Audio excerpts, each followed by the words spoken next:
bonjour.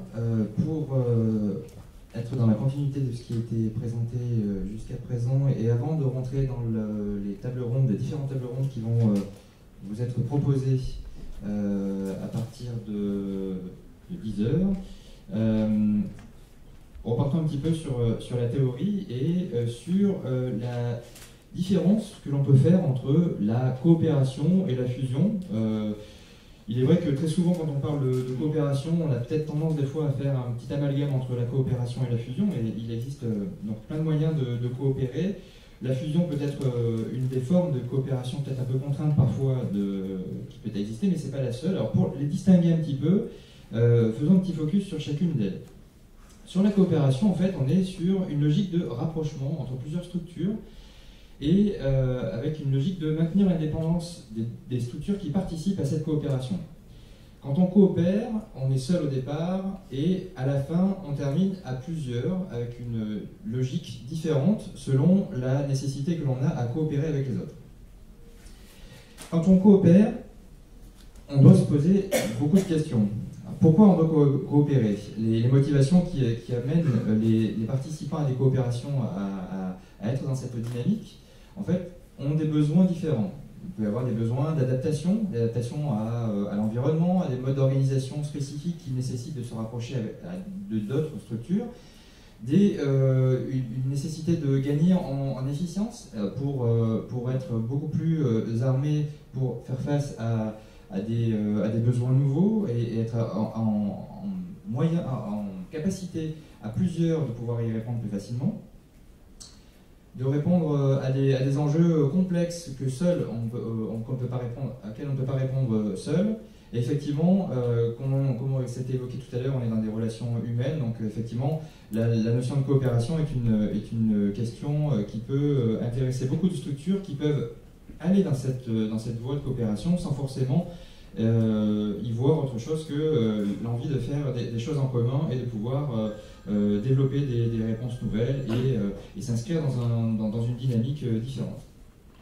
Alors, est-ce qu'il faut toujours coopérer? Coopérer, c'est pas seulement passer un coup de téléphone et demander à une autre structure si elle serait OK pour travailler avec nous ou pour mettre en œuvre des actions communes ou acheter, grouper du matériel bureautique ou partager un emploi. C'est aussi un investissement en termes de temps, c'est répondre à une problématique commune, donc c'est se mettre d'accord, partager et savoir sur quel axe on peut travailler ensemble pour pouvoir répondre au mieux aux besoins communs du groupe qui va se composer au travers de cette coopération. Il faut aussi être prêt à partager les idées que l'on porte seul avant la coopération et que l'on doit partager avec d'autres qui doivent du coup qui vont se voir être peut-être modifiés par l'ensemble des acteurs, et aussi partager le pouvoir d'agir et passer effectivement de ce jeu qui caractérisait l'action unique de la structure initiale au nous, qui sera celle de l'ensemble du groupe.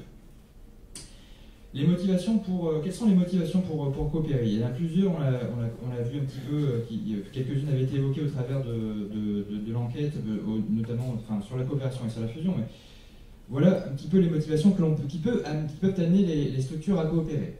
Partager les compétences, quand on a des compétences qui peuvent se compléter et qui peuvent faire en sorte qu'à plusieurs, on est suffisamment armé pour répondre à des problématiques nouvelles ou des problématiques existantes, auxquelles on ne peut pas répondre seul, ça peut être une des motivations. Donner du sens commun, être plus nombreux à agir pour répondre à une problématique.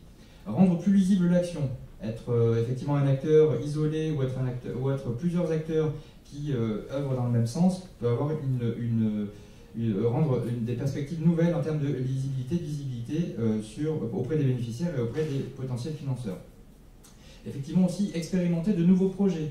Être à plusieurs permet aussi de pouvoir s'outiller, s'armer et faire évoluer des idées pour être suffisamment à même de créer des expérimentations ou d'aller sur des terrains sur lesquels on ne pourrait pas aller seul. Et effectivement, après, favoriser le maillage territorial. Il y a aussi une dimension d'amélioration de l'offre qui est dans la continuité de l'expérimentation ou de la lisibilité, et des problématiques de GRH qui sont aussi communes avec la fusion. Lorsqu'on parle de coopération, en fait, on doit le voir sous trois dimensions. La coopération, en fait, c'est trois éléments, c'est trois logiques. Une logique de faire ensemble. Dans cette logique de faire ensemble, on est plutôt dans une coopération de moyens, plutôt de mutualisation. Donc on l'a évoqué tout à l'heure, ça peut être une question de partage de lieux ou de matériel, ça peut être aussi, au travers d'un groupement d'employeurs, le partage de l'emploi. L'objectif, le but, lorsque l'on fait du faire avec, c'est de mettre en commun des ressources tout en maintenant le cœur d'activité de la structure, des structures en tout cas qui participent à cette coopération. Le faire ensemble en fait, c'est une forme de coopération qui est souvent motivée par un appel d'offres ou un appel à projet et qui consiste du coup à porter un projet en commun, à être plusieurs pour répondre à ce projet et à cette problématique. Le but, c'est de créer effectivement une réponse à un besoin social en optimisant l'existant et en mutualisant les forces présentes sur le territoire ou sur le territoire au niveau local ou au niveau national. Et le faire corps, c'est la troisième dimension qui, elle, vise plutôt à parler d'une seule voix sur le périmètre concerné par le projet de la coopération. Donc ça peut être plutôt dans une logique de lobbying, dans une logique de faire en sorte que la voix que l'on porte soit mieux entendue par l'ensemble des bénéficiaires, acteurs ou financeurs. Dans cette logique de faire corps, en fait, l'objectif, c'est de gagner en visibilité pour l'ensemble des structures qui œuvrent dans cette coopération et proposer une offre territoriale qui soit coordonnée et le plus complet possible, en tout cas, pour que cette logique de coopération soit efficiente. Quand on a travaillé sur les différents guides que vous a évoqués Emmanuel Maudet juste avant, en fait, on a échangé beaucoup avec les acteurs du terrain et on a échangé pas mal aussi avec les dirigeants et les bénévoles de structures de l'ESS qui étaient confrontés à ces problématiques ou ces questionnements sur la coopération et la fusion. Et en fait, un des dirigeants nous avait dit, pour expliquer un petit peu comment on passe de cette logique de coopération à franchir le pas de la fusion, il nous indiquait que lorsque certaines structures mutualisent énormément d'activités, ce qui peut être le cas si on le fait par étapes et qu'on a cette volonté de vouloir agir collégialement et de répondre rapidement à des besoins nouveaux et être réactif, répondre conjointement à des appels à projets et porte un lobbying commun, la question se pose naturellement alors de passer de l'étape à l'étape supérieure, de l'étape de la coopération sur différents volets qu'on a pu voir, à la fusion. Alors la fusion, contrairement à ce qu'on a dit tout à l'heure, où il y avait une logique d'indépendance des structures, une logique de rapprochement, là on est sur une logique de mise en commun du patrimoine de l'ensemble des structures qui vont dans cette direction, aboutissant bien souvent à la constitution d'un nouvel organisme, que ce soit qu'on parle de fusion, absorption, fusion, création, ou même apport partiel d'actifs. Là, la logique est différente. On disait tout à l'heure, on part seul, on termine à plusieurs. Là, l'idée c'est qu'on part seul, à un moment donné on est plusieurs parce qu'on échange et on se pose la question de savoir si on peut se regrouper, en tout cas fusionner au final, et on se termine seul. C'est la différence qu'il y a entre les deux. Les motivations pour la fusion sont un petit peu différentes, même s'il y a quelques éléments communs. On parlait tout à l'heure des ressources humaines, d'amélioration de l'offre également. Il y a des problématiques qui d'ailleurs que vous avez soulevées qui ont été relevées dans l'enquête. Faire face à un problème de gouvernance par exemple, faire face à la concurrence qui peut aussi s'installer sur des pans d'activité de la structure, enfin en tout cas de l'organisation qui se pose la question de la fusion. Ça peut aussi être des problématiques de visibilité auxquelles on peut répondre au travers de la fusion.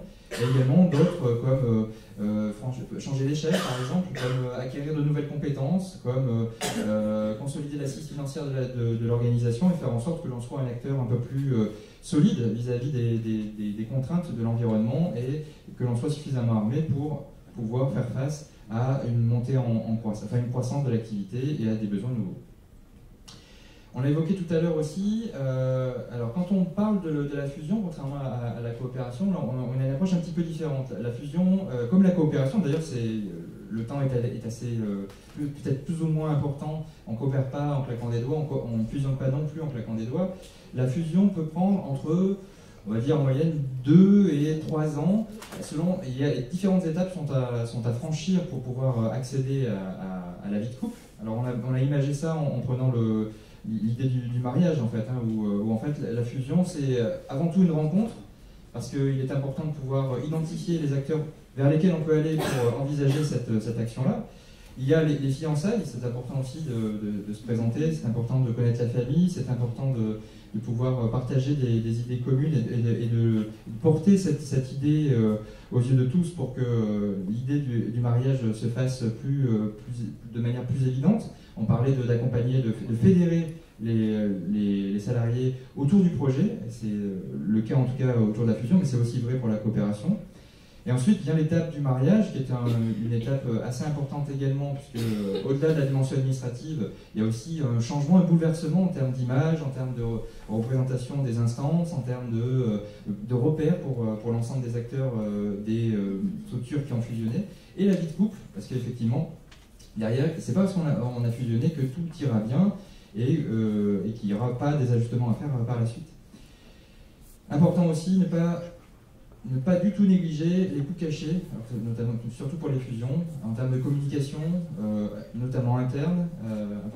Importance de faire en sorte, d'évaluer et d'appréhender en tout cas au mieux les conséquences immédiates en termes en termes de ressources humaines autour de ces fusions, notamment l'absentéisme, le coût des départs pour les gens qui ne se retrouveront plus dans cette nouvelle dynamique.